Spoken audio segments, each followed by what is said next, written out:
What's up, guys? And we're headed to my father-in-law's to do an oil change on Ginger. Finally, it's been a while. Light keeps coming on. Finally getting to it.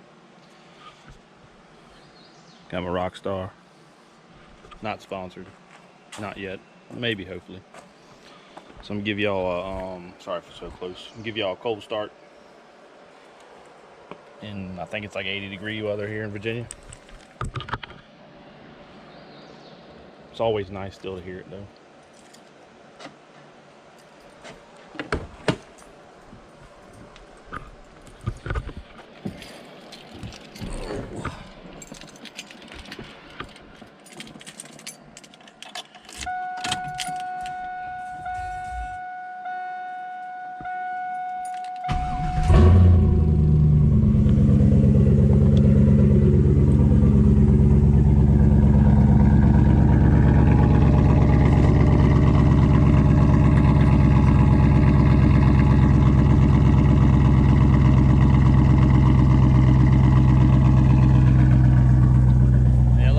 Always sound good, fresh and cold.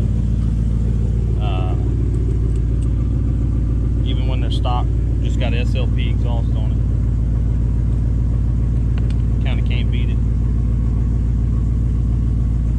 All right, so we're gonna be heading out.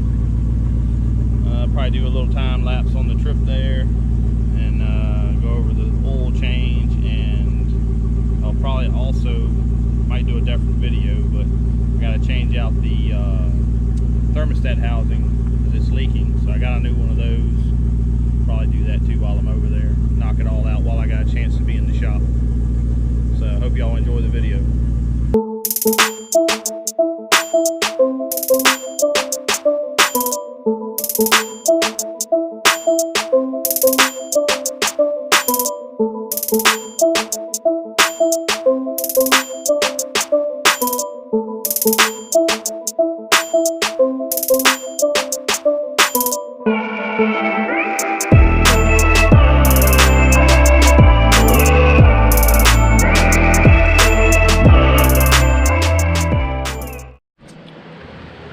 Alright, made it to the father-in-law's shop.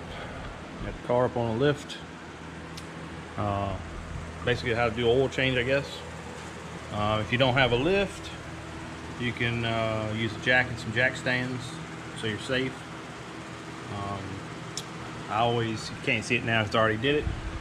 I like to pop the oil cap off, the oil fill cap. That way you got a breather. So when you drain the oil, it can come out a little quicker. So what you gotta do is, once you got it up, however you're gonna get it up, you gotta take out your drain pan, drain bolt, and use it on some sort of catch. Father-in-law has one of these nice things for the lift. If not, just get you an oil drain pan that sits on the floor, which will be like this style right here. You can get it at Walmart or any auto parts store. So here in a second, we're gonna pop this loose, drain it into the oil can. Once that's just about done, we'll then pop the oil filter off. And that's gonna make a mess most of the time. That'll drain a bunch of oil out too. And you just kind of wait till you get to like a slow drip. Reinstall your drain plug. And double check the gasket that's on there. If it's messed up in any way, I would recommend replacing it, maybe even buying one beforehand. That way you have it on hand just in case it goes bad. What I ended up doing, since a couple times I've done the oil change, my gasket's kind of bad, so I went to Fisher's and purchased one with the new gasket, and also a magnetic one to catch any metal shavings you might have going on in there. So I'll set you down, throw some gloves on, and get this thing going here.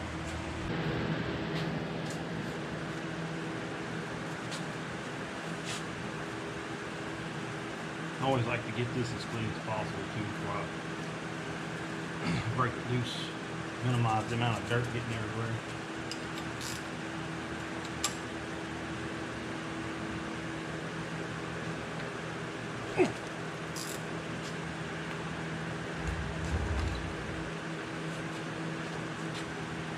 the engine hot, I recommend, if you can, let it set overnight so that it's cool when all the oil's back in the pan. But since I had to drive over here, it holds heat. It's pretty hot. Just try not to burn yourself. You know, it's been setting for over an hour. Still almost burns you to the touch holding the oil pan, drain fluid.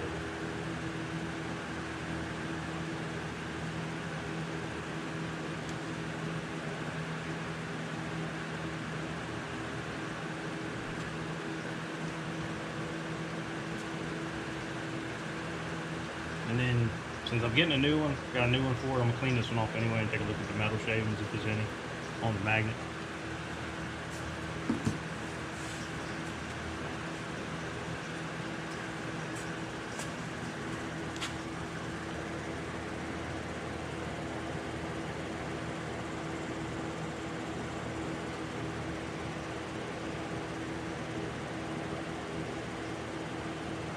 It doesn't really seem to have anything too bad.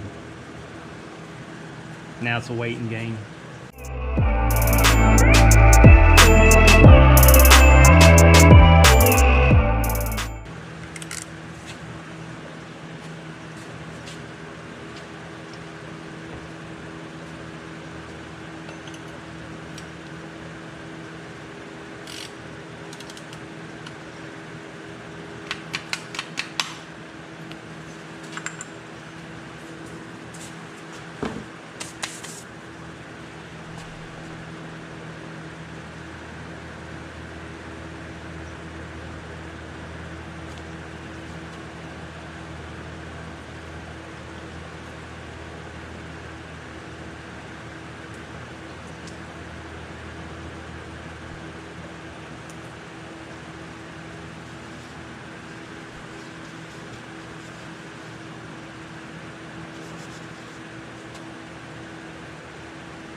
And then take you a rag, clean around your gasket seal area or your oil filter. Just make sure there's no debris on there. Try not to get it on the threaded area if you get any.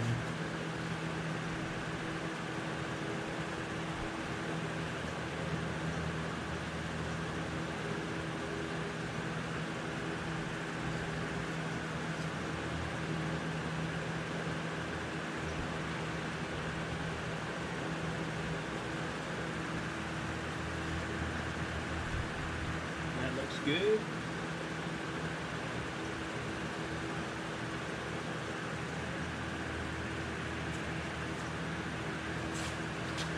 Now, if you are doing this with jack stands, the only downfall to that is the car is going to be, you know, up in the nose.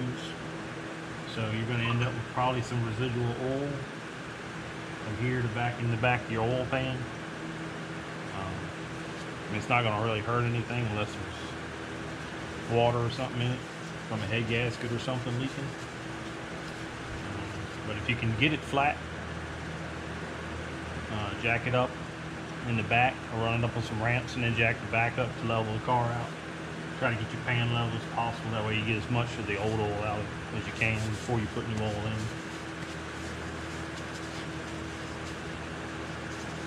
I'll give us a little time to finish dripping and we'll be back. Alrighty, so now it's pretty much just to a drip. I'm gonna clean it off real quick and throw the new plug in there.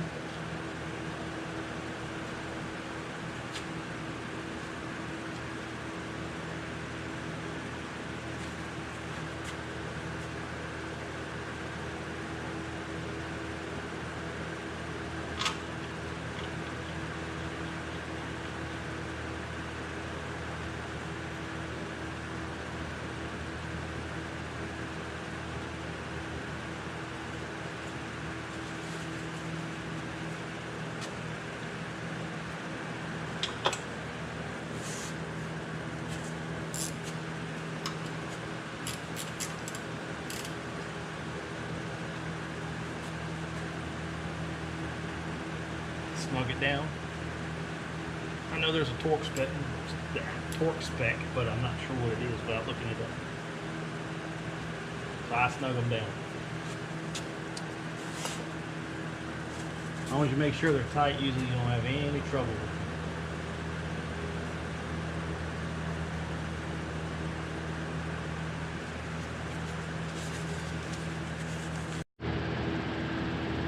And then before you put your new oil filter in,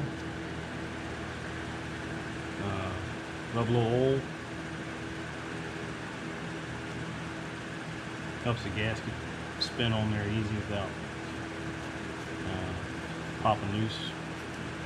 Never had that happen, but I guess it's possible. And always put a little oil on the threads. And always make sure that your old gasket is still with your filter. You don't want to double gasket these and then they leak on you.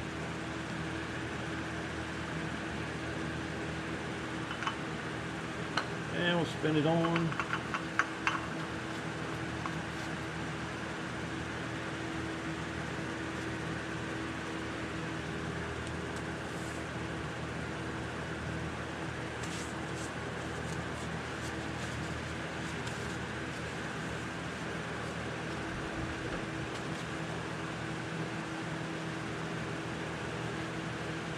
Usually all you gotta do is put these things as tight as you can by hand.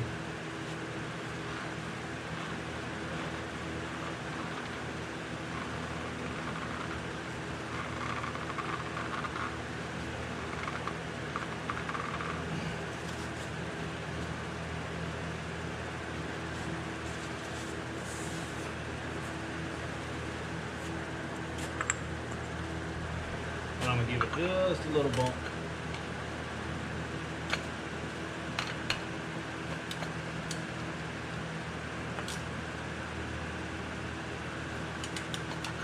Make sure it's tight.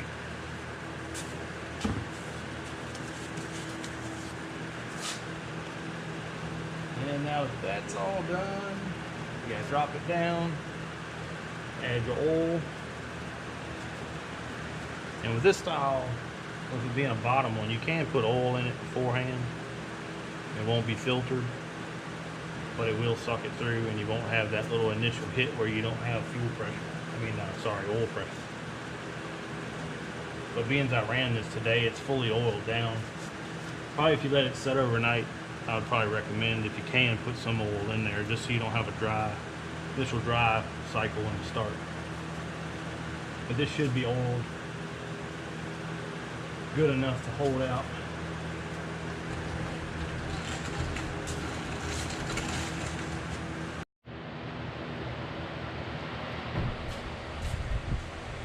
Alright, put oil in. 5 quarts of high mileage 1030. I'm gonna put some of this in and then I'm gonna add some Lucas.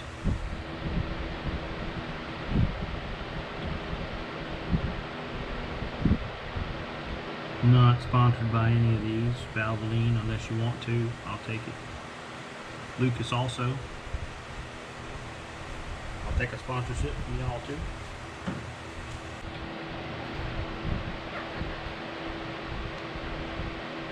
Always like to put oil in first, at least some before I put the Lucas. That way it kind of dilutes it a little, because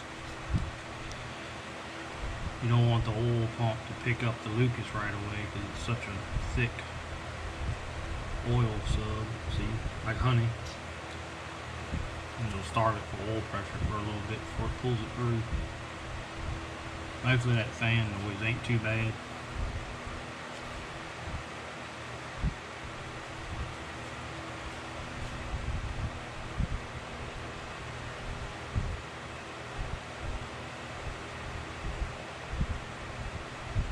If I ain't mistaken, it takes 5 quarts or 6, I'm not sure, 5.5 maybe, once the filter's full. I never remember. I just put about 5 in and run it and check it.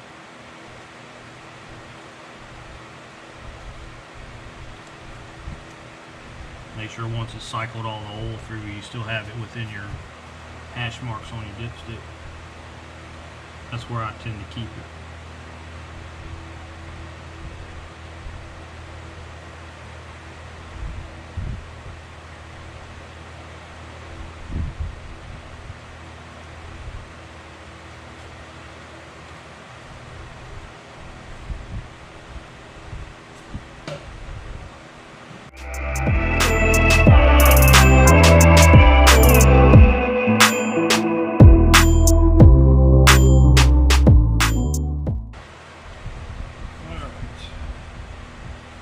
That should be about 5 quarts total, 4 and then a quart of Lucas.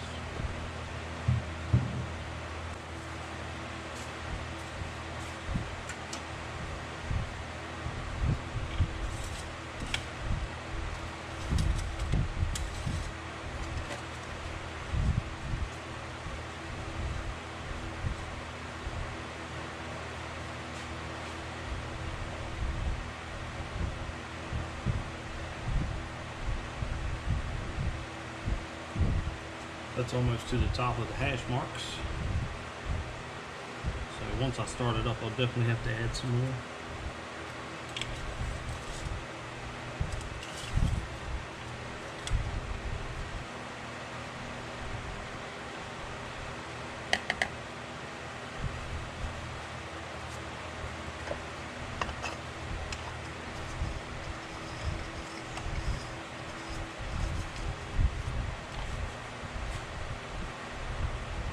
Then you start it up and check your levels. Double check your drain plug and your filter and make sure nothing's leaking. And that finishes your oil change. So I got the oil change done. No leaks. Topped it off after I started it up. I didn't record any of that. Headed home now to my father-in-law's. Nice cruise with windows down. Hopefully it's a little information that you can use to help you do things for yourself when you're at home or whatever. Thanks for watching. Don't forget to comment, like, and subscribe. And we'll see you later.